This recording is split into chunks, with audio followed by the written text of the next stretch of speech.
वक्त की कमी। एक समय की बात है, एक छोटे से कस्बे में मनोहर नाम का आदमी रहता था। मनोहर अपने घर में बेटे और पत्नी के साथ रहता था। मनोहर गरीब था, इसलिए वह दिन रात अपने परिवार की ज़रूरतें पूरी करने में लगा रहता था। वह हर हाल में बेटे और पत्नी को की खुशी चाहता था। मनोहर एक छोटी सी कंपनी में काम करता था, जहां उसकी आमदनी घर खर्च जितनी ही हो जाती थी।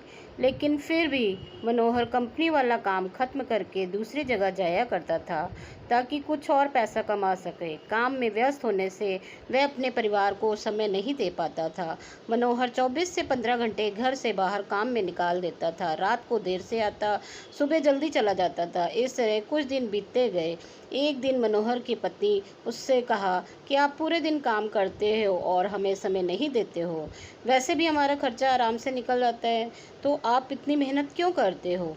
हमारे पास जितना है उसी में हमें खुश रहना चाहिए। चलिए आज हम तीनों कहीं घूमने चलते हैं।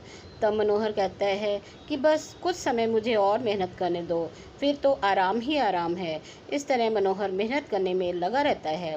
उसका बेटा भी उससे अक्सर कहता रहता था कि पापा, आप मेरे साथ खेलो, बैठो और मुझसे बातें करो। लेकिन मनोहर हमेशा काम के लिए कहकर कभी उसे समय नहीं दे पाता था। कुछ समय और बीता। अब मनोहर की किस्मत चमकी।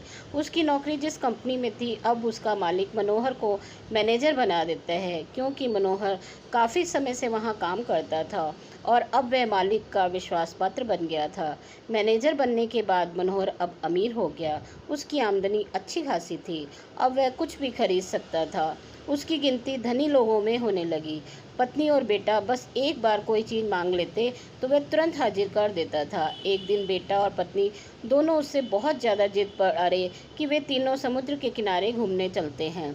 वह कहता है कि ठीक है, आज चलेंगे, लेकिन मुझे कंपनी में थोड़ा काम है, इसलिए तुम दोनों समुद्र किनारे पहुंचो, मैं सीधा कंपनी से काम खत्म करके पहुंचता हूं।